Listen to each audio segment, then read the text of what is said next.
So can you talking about how you feel about doing this? I think so many narratives around trans people is that we hated ourselves when we were younger, and then now we love ourselves when we're older. And that's just totally not true for so many of us, because no matter how much we are comfortable in our bodies, the minute we go outside, we're under attack. Can you talk about what your style says about you? I think my fashion is its own form of armor. Our daily acts of resistance are just seen as frivolous or excessive, but I think style is actually extremely political. Can you talk about assumptions that people have about you based on your style? I grew up in a small town in Texas. It was like a predominantly white, evangelical, Republican, straight, cisgender type of town. And I grew up in a sort of post 9/11 queer body. Even despite being told that I was a terrorist every single day, being called a faggot every single day, being called a tranny. And I think that there's this hierarchy that gets drawn between sort of flamboyant faggotry or like queer femininities or like trans femininities as being somehow inferior or less legitimate than womanhood, because we're always seen as sort of imposturing to be women. I feel like the way I understand my gender is that I am both a man and a woman, and neither a man or a woman. I'm outside of these entire categories. I think they see me and they see me as a failure. I think so many of us who grow up in the South or like in small towns think that moving to New York means we'll finally be acknowledged or like we'll finally be safe. That's a total and utter lie. And I've had to learn the really hard way.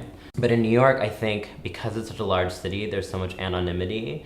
I think people don't feel empowered enough to defend people getting harassed on the streets. People will just stand and stare and watch. I've had people spit on me. I've had people call me an it. This one day, I hadn't shaved in like 2 weeks or something, and I was getting off the train, and this white man was about to enter the train, and the doors open, and he screamed, "Osama," like really, really loudly. And then I was like petrified, because my entire life I've known that when people call me a terrorist or Osama or bin Laden or whatever, you run. You run, because no one's gonna defend you. And then he looked down and saw that I was wearing stiletto heels. So I had a beard, but then I had heels. And then he cut himself short. He said, "Stop." And it's this really weird moment where I no longer fit his stereotype of a man of color, or sort of a terrorist. So when people see me as a brown person, they automatically masculinize me too, because of this idea of the like terrorist idea. Like the other day I was using the bathroom, and I walked into the women's restroom, and this older white lady came up to me and said, "What do you think you're doing, sir?" And I said, "Using the bathroom." And then she pointed to the door like very vehemently and was like, "This is the women's restroom." And then in this moment, I was so frustrated because I knew that I had to say I was a woman. Like if I walked into the men's restroom in this dress right now, there's a serious chance that I could be attacked. Like, what are you doing? And so I just said, "I am a woman." And then she looked at me and said, "Oh, you must understand why I was confused." And I think that's because when women see me, they're trying to protect this category that they belong to. And I think so much of the ways we talk about patriarchy is that it's just men doing it, and I think actually women do patriarchy every day. I was really nervous about going back to my family home in India like a couple of years ago, because I knew that my family had all found out that I was no longer like a straight man. Even though I was so scared, one of my aunts like took me aside and gave me one of her necklaces, and she didn't explain why, and she didn't say like, "Look, I'm validating your femininity." She just said, "Here you go."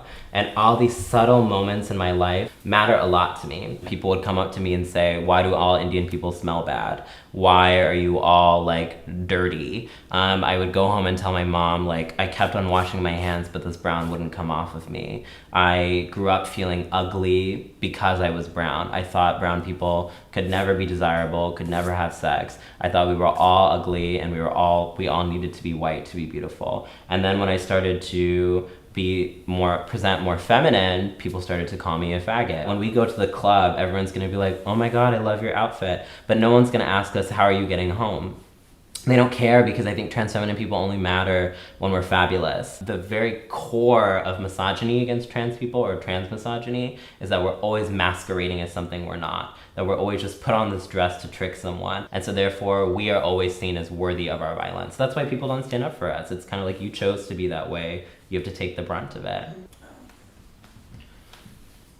I have an older sister, and I loved my sister so much that I just wanted to be her. So when people would ask me, what are you gonna be when you grow up? I would say, my sister. I would say, I want flowers on every single birthday cake. And my parents were totally down, but then things changed when I hit puberty. I began to develop facial hair. People were started to say, you're a boy, you need to be a man now, you need to butch up. I became really, really, really depressed. I attempted suicide when I was 13 years old. I took a belt to my neck. I was alone in my room and I felt destroyed. I felt attacked on every level. I decided that I needed to get out of my town. So I made a plan. I said, work really freaking hard and then get a full scholarship or something to get you out of this place. And so I moved to California because literally I was looking at schools of like, where could I do my activism? And I just like joined the movement the minute I could. And that's why for me, my coming out is much less about my gender and sexual identity and much more about my politics. The world I'm fighting for is where we stop making assumptions around everything, where we allow people to self-narrate their bodies. I think that's a profoundly radical act because we exist in a Western colonial system that's invested in categorizing every single thing about you. And creating norms about every single thing, rather than actually recognizing none of us fit into norms. My politics is, I am me.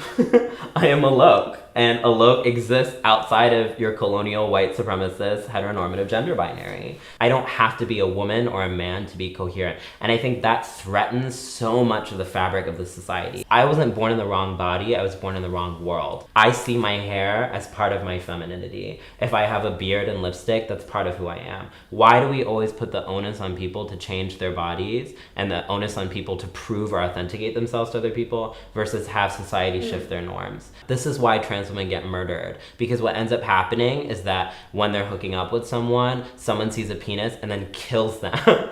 Like literally it's the most misogynist idea where women are defined by vagina. That's why like trans misogyny also affects cisgender women, because cisgender women, womanhood should be more than your vagina. A lot of trans people I know will like have surgery, have hormones, whatever, because of safety, not because they wanted to. What I'm fighting for a world is that we can just say, you know what, my body is on my own terms. I think what's also frustrating is that we ask trans people to have all the answers. How the hell am I supposed to have all the answers when I grew up in a world that erased my existence? I'm still figuring it out. But I have people in my life, I have lovers in my life, I have friends in my life who are willing to work through that with me.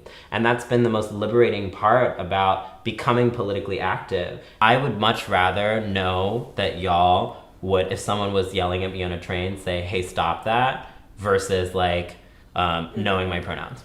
I know that people hurt me because they're hurt. I know that people, especially people of color, are discriminating against me because of their own trauma. And so for me, like, unless we liberate both perpetrators and victims of violence, then we're still caught in the same system. My fervor comes from wanting to be a nicer person. I'm really invested in niceness. I think it's really radical. I think the state is so bad. I think we grow up with so much toxicity and we're so mean and disposable for each other. When do you feel the most vulnerable? When I'm writing poetry. So I started writing poetry after my suicide attempt. Art is the space we go when language fails us. Yes, go get therapy if you need to have therapy. But how can our friendships be that therapy? How can we really love each other hard enough where we don't have to outsource our trauma, where we don't have to leave where we're at to deal with shit? So much of my identity has been framed by violence. I didn't understand my gender other than being called a faggot. I didn't understand my race other than being called a terrorist. I think when I moved here, I was like, oh my God, you're never gonna feel lonely because there's a million things to do. And then those million things to do actually make you more lonely. We keep on making this mistake in the West where if we have more things, we're happier, or if we're around more things, we're happier, versus recognizing that we already had everything we needed. So moving away from scarcity towards abundance, recognizing that we are enough. So it's a poem called Funeral. Our train is delayed and I'm late for lunch with a boy I like because his smile makes me feel a little bit less lonely. And this feels like a working definition for love these days in the city where it's possible to be surrounded by the warmth of over 1 million apartment lights and still feel cold. The lights turn off and the train stops moving. And it's one of those rare moments when we're forced to look up from our screens and remember that we exist outside of them. They tell us that a man jumped in front of the train, that he died upon impact, so we just sit there in silence as they remove his remains from the tracks. And some part of us is happy because this is the first time in a long time we've been forced to feel like something greater than ourselves in the city, where sometimes it takes an accident to remember what the purpose of a body is to begin with anyways. The lights turn on, the train starts moving, and the woman next to me starts complaining. Asks why this man couldn't have taken a bottle of pills before leaving the house. How selfish it is to delay others with your own death. And I want to hug her. Say, remind me the purpose of arm. I want to love her. Say, remind me the purpose of heart. But then I remember that this is America, where bodies fall on streets like discarded leaves, only touching accidentally as we all tumble onto these cities we grew up with, circling on maps saying, remind me happiness, and somehow convinced ourselves that they did. The same way we learned about the borders between countries so well that we built walls around them, call them mine. This is America, where pain is ritual we are required to conduct in private, an elaborate symphony on mute, call it, he lived to be 86 years old. Not, he hated himself for 30 of them. Call it, he died in his sleep peacefully. Not, the stroke tore him to pieces. Call it, accident. Not, no health care. Call it, casualty. Not, calculation. To live in America is to live in a constant state of illusion, is to be 30 people underground on a train, unable to hold one another and weep, is to sit there in silence until we can just keep on moving and forget how much death is required in the soil to birth such beautiful denial. And I want to text the boy above ground, ask, have you ever been to a funeral with complete strangers? But instead, I look at the woman next to me, the one who told a dead man to die more considerately, and then I remember that to live in America is already to attend a funeral with complete strangers. How many ghosts does it take before a cemetery can call itself a country? To live in America is to blame the dead for their own death, not the country for creating the conditions that already killed them before they caught up and made things more clear for the rest of us. Which is why when the liberal who wears words like Democrat and diplomacy calls me a terrorist after I tell him that I'm not interested in paying his taxes because I do not want my coins to cause more carnage, I understand. Which is why when I tell him that I do believe in monsters who come out at night, call them men for short, and he tells me that I only dress femme because I want to be bashed, I understand.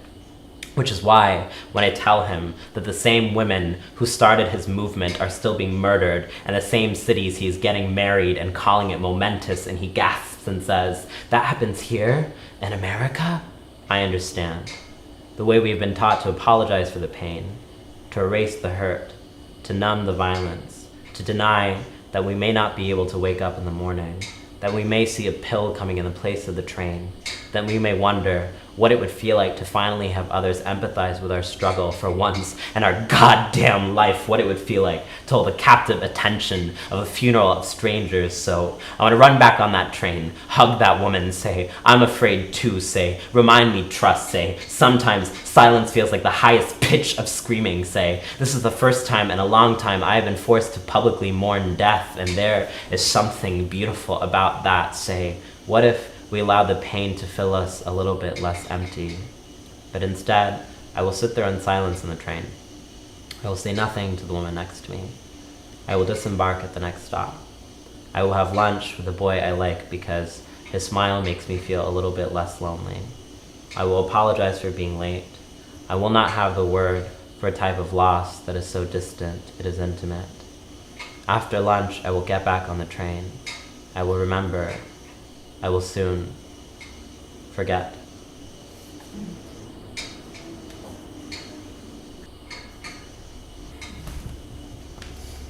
Wow.